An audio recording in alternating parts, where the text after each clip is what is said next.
Live. 8 मार्च को BMC mayor के चुनाव में बीजेपी का समर्थन करेंगी अंडरवर्ल्ड डॉन अरुण गवली की बेटी गीता गवली। कल उद्धव ठाकरे से मिली थी लेकिन बात नहीं बनी। महाराष्ट्र बीजेपी अध्यक्ष रावसाहेब दानवे के बेटे की शादी में नहीं शामिल हुए शिवसेना प्रमुख उद्धव ठाकरे। बीएमसी में गठबंधन को लेकर बीजेपी से दूरी के संकेत।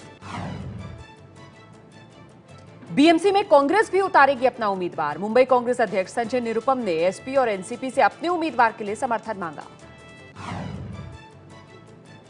बीएमसी में मेयर पद पर हो रही रस्साकशी के बीच महाराष्ट्र एनसीपी अध्यक्ष सुनील तटकरे का बयान। कहा, बीजेपी और शिवसेना दोनों से ही बनाए रखेंगे दूरी।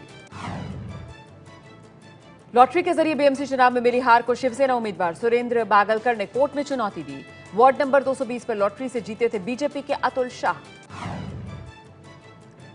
पुणे नगर निगम के मतों की गिनती में चुनाव अधिकारी सतीश कुलकर्णी ने मानी गलती की बात। कहा, वार्ड नंबर 18, 27, 40 में मतों की गिनती मशीन से अलग आ रही है और चुनाव केंद्र के आंकड़ों में अलग।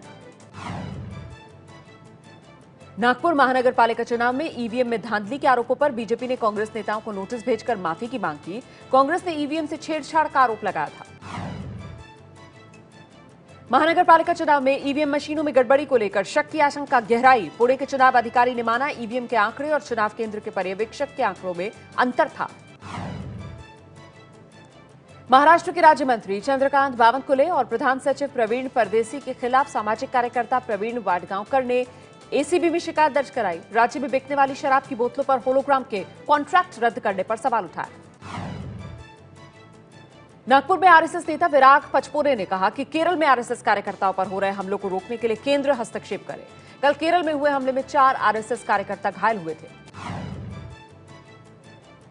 फिल्म निर्माता निर्देशक महेश भट्ट को धमकी देने वाला आरोपी संदीप साहू 8 बॉलीवुड कलाकारों को फोन पर फिरौती के लिए जान से मारने की धमकी दे चुका है। पुलिस ने पूछताछ में खुलासा किया।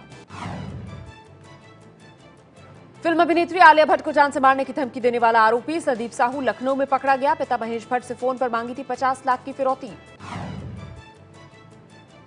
आरोपी संदीप साहू ने महेश भट्ट को 50 लाख रुपए अपने पीएनबी के अकाउंट में जमा कराने को कहा था। लखनऊ से मुंबई लाया जाएगा आरोपी। खुद को जान से मारने की धमकी देने पर अभिनेत्री आलिया भट्ट ने कहा, मेरे पिताजी और पुलिस बहादुर हैं, उन्होंने सही वक्त पर कदम उठाया। फिल्म निर्माता महेश भट्ट को धमकी पर भाई मुकेश भट्ट ने कहा, धमकी देने वाला सस्ती लोकप्रियता का भूखा।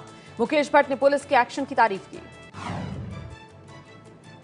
मुंबई के पास थाने जेल में कैदी जेलर और कांस्टेबल पर किया जानलेवा हमला। जरूरी सुविधा नहीं मिलने से नाराज था कैदी। बार डांसर्स के नृत्य के दौरान अंग प्रदर्शन को लेकर महाराष्ट्र सरकार के कानून पर सुप्रीम कोर्ट ने जारी किया नोटिस। कानून की वैधता पर 4 हफ्तों में सरकार से जवाब मांगा। महाराष्ट्र के परिवहन मंत्री दिवाकर रावते का बयान, मुंबई और इसके आसपास नए ऑटो परमिट के लिए ड्राइवर्स को मराठी आना जरूरी। कल बॉम्बे हाईकोर्ट ने मराठी भाषा की अनिवार्यता को हटाने का आदेश दिया था। मुंबई से सटे कल्याण में ऑटो रिक्शा चालकों का आतंक। ऑटो चालकों की पिटाई में ट्रैफिक पुलिस सिपाही रविकांत पाटिल घायल। 9 फरवरी को भी ऑटो ड्राइवर्स ने पीटकर एक शख्स को मार डाला था। शोभा डे के ट्वीट से चर्चा में आए नीमच के इंस्पेक्टर दौलत राम जगावत के मोटापे का ऑपरेशन सफल। मुंबई के सैफी अस्पताल में डॉक्टर मुजफ्फर लकड़ावाला ने ऑपरेशन किया। मुंबई के दादर में शिवाजी पार्क में बंद पड़े सेल्फी पॉइंट को दोबारा शुरू करने पर राजनीति। एमएनएस, शिवसेना और बीजेपी ने अलग अलग दावा किया कि वो दोबारा सेल्फी पॉइंट शुरू करेंगी। मुंबई के मलाड इलाके की गिरिकुंज सोसाइटी में तेंदुए के घुसने से हड़कंप। 4 कुत्तों ने मिलकर तेंदुए को भगाया। लोगों में दहशत है।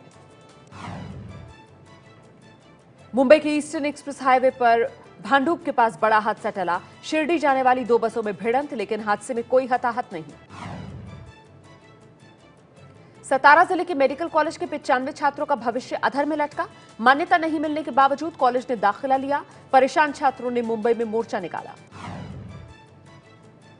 गुजरात के गृह राज्य मंत्री प्रदीप जाडेजा पर गांधीनगर में विधानसभा के बाहर जूता और माइक फेंका गया। आरोपी गोपाल पटेल गिरफ्तार।